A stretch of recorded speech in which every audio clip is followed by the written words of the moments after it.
He's headed to our family reunion. All mammals are invited to the party, including you. But guess who was the first one to arrive? Meet Morgan Ichabod.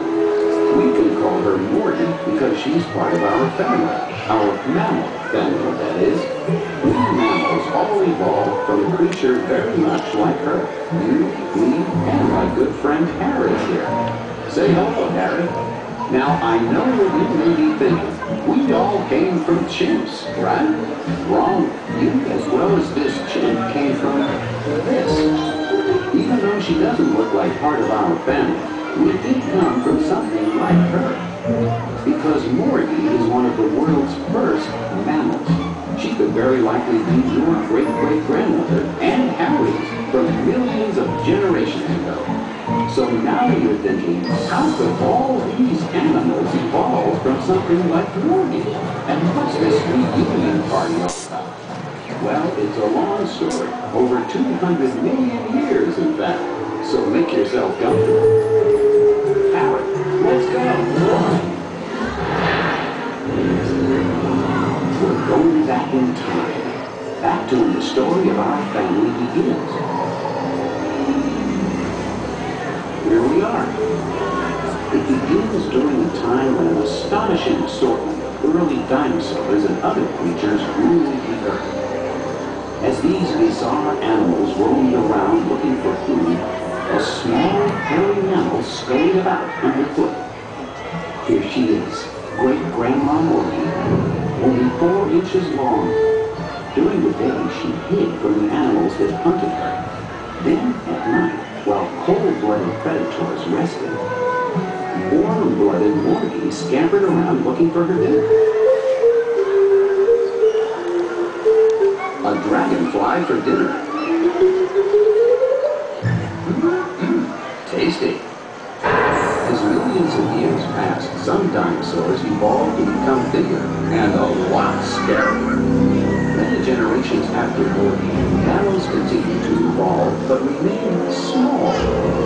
The dinosaurs towered over our mammal family for a long time, until those dinosaurs had a really bad day. Most scientists believe that one day, about 65 million years ago, an enormous meteorite slammed into the Earth at 25,000 miles per hour. Dust and smoke from the explosion shrouded much of the planet in darkness, causing wild fluctuations in the climate. 70% of the world's animals died, including the mighty dinosaurs. But not our family. No. We mammals survived. Probably because we were small and warm-blooded and could ride out the climate changes. In fact, the meteorite was just the lucky break we needed. Without the dinosaurs around, our mammal family could finally leave their hiding places. There was a whole world out there for us to fill. Over the next 65 million years, the descendants of Morgie and her kin were free to evolve into a fascinating variety of larger, more complex species. Many appeared, then died out.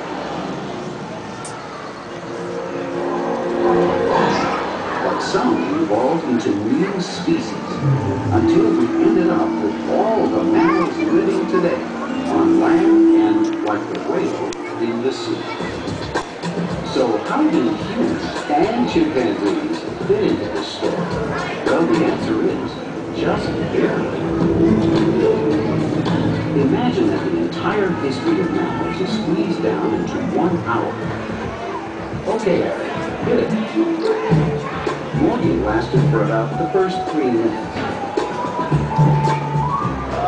The next of kin scuffled about in obscurity for the next 40 minutes, until that meteorite arrived. Within the next few minutes, mammals took off. The chimpanzee arrived fashionably late. And humans didn't show up until the very last second. And we thought we were the life of the party. The truth is, we've just arrived. So how did mammals get all the way from Morty to Harry and us? Good question. Harry? While Harry takes us back in time again, I'll let you in on a little family secret. Everything on Earth is continually changing, including the Earth itself. Since Morty's time, the Earth has undergone many mind-boggling transformations. And as the Earth changed, so did life. To survive, mammals have to adapt to their new environments. And that takes time, genes, and a little luck. Consider our cousin, the polar bear. He descended from brown bears. Now, brown fur happens to work quite well as camouflage in the forest. But then, about 150,000 years ago, some brown bears got stranded near Alaska, possibly by a glacier. When it came to hunting seals, oops, they stood out like sore thumbs. It was easy for the seals to spot them and escape. From time to time, however, a bear was born by chance with lighter fur. He blended in better, making him a more successful hunter. Better hunters were more likely to survive and pass along their genes to their children. So over many generations, the bears that survived became lighter and lighter and lighter until, voila, a brand new species, the polar bear. That is how mammals evolve. Fail to adapt to new environments, and your species dies out, becomes extinct. Life is constantly changing and evolving. Always has, always will. And what's that, Harry? Harry's saying, who wants to go to a reunion party if everybody's invited? Truth be told, everybody isn't invited. In fact, you need 3 forms of ID to get in. The 3 things that set us mammals apart from all other life. 1, hair.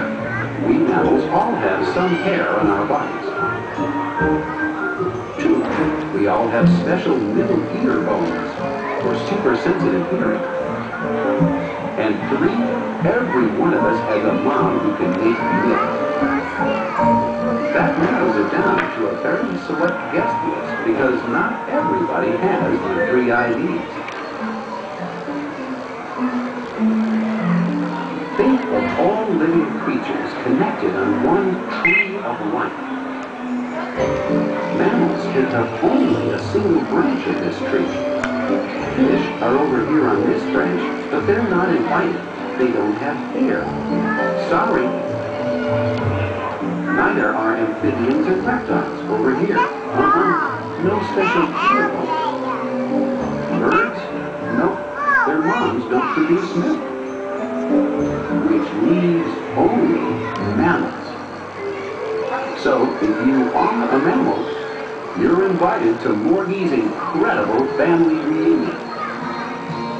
Let's go, Harry.